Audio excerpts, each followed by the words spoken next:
Yes, यहाँ पर हमारा सेकंड क्वेश्चन है, first of all we know about environment. हम सबसे पहले किसके बारे में जानेंगे? इन्वायरमेंट के बारे में। तो यहाँ पर मैंने स्टिकी नोट का अच्छे से यूज़ किया हुआ है मेन किसी डेफिनेशन के लिए या मीनिंग के लिए। तो इसमें टीचर ने बताया इन्वायरमेंट का meaning. The term environment means surrounding. Environment का मीन्स है सराउंडिंग, हमारा आसपास area surrounding.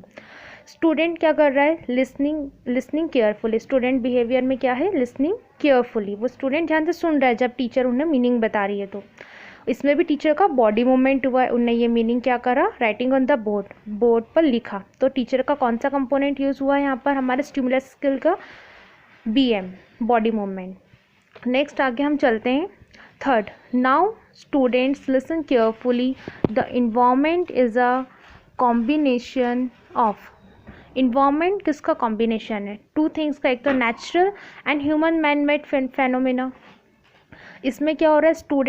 Student listening carefully and then after writing point in their notebook. Student ने भी ये दोनों पॉइंट अपनी नोटबुक में लिखे। टीचर ने ये दोनों पॉइंट बोर्ड पर लिखे क्योंकि ये हाईलाइटेड पॉइंट है, तो स्टूडेंट ने भी अपनी नोटबुक में नोट डाउन कर लिए main points.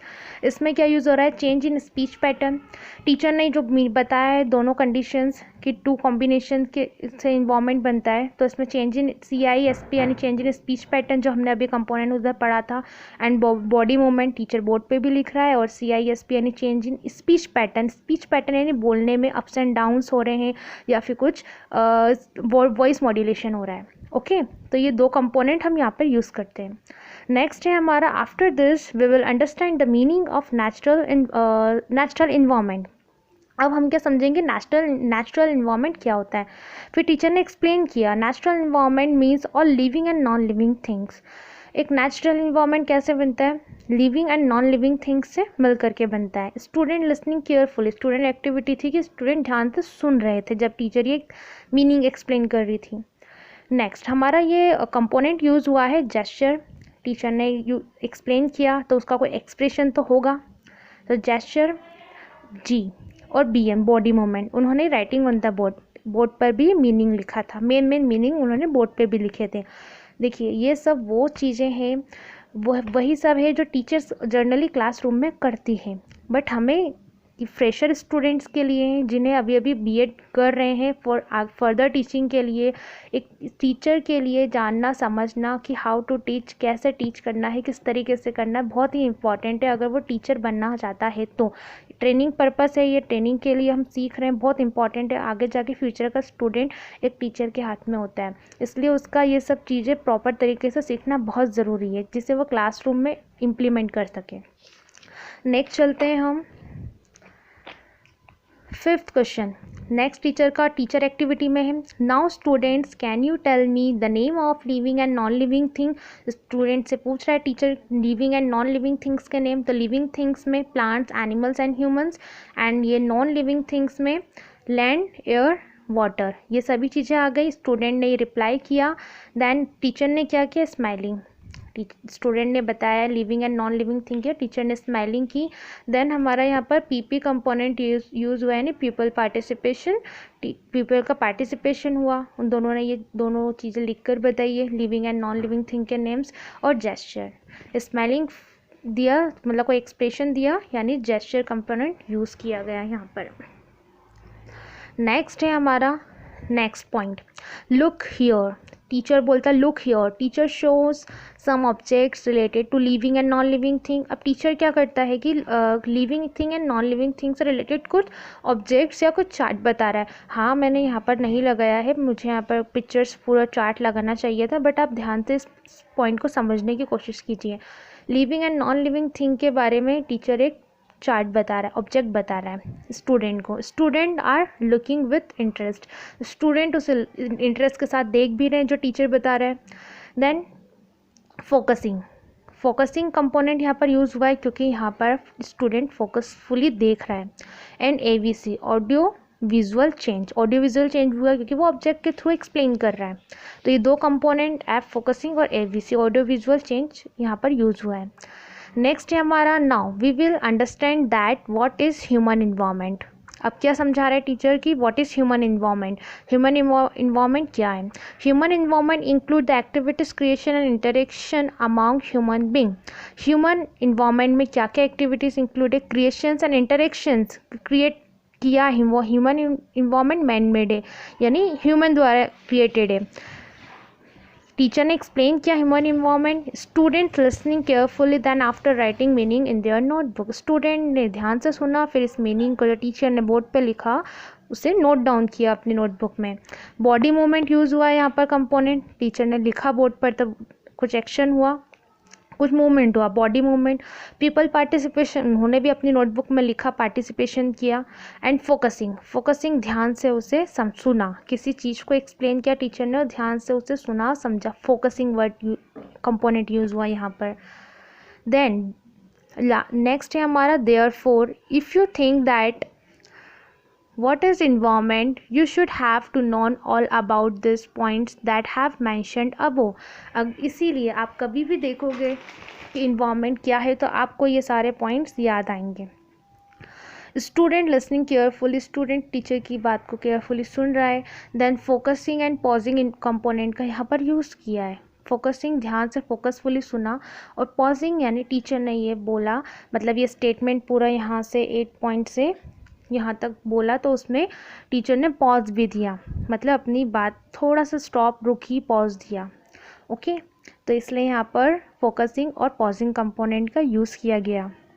Next 9th, now your class work is you will write some name of living and non living things on your notebook. अब टीचर ने कहा कि आपका क्लास वर्क होमवर्क है, स्टूडेंट से कहा कि आप living thing and non living things के नेम अपनी अपनी नोटबुक्स में लिखिए। सभी स्टूडेंट से कहा क्लासरूम में। स्टूडेंट की एक्टिविटी क्या हुई? Student starts writing in their notebook. Student ने अपनी अपनी नोटबुक में स्टार्ट्स किए नेम लिखना। इसमें पीपल पार्टिसिपेशन हुआ एंड पॉजिंग, टीचर ने बोलते वक्त पॉज भी दिया क्लासरूम होमवर्क देते time. Very simple.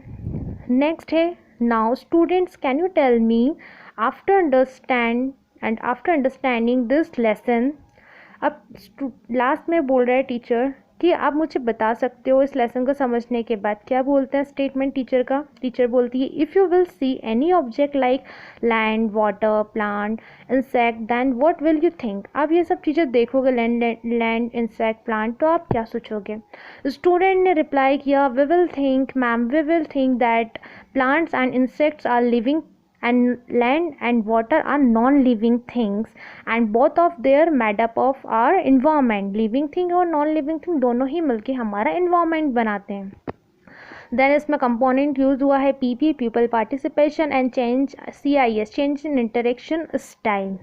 People participation ये हुआ, स्टूडेंट ने भी पार्टिसिपेट किया।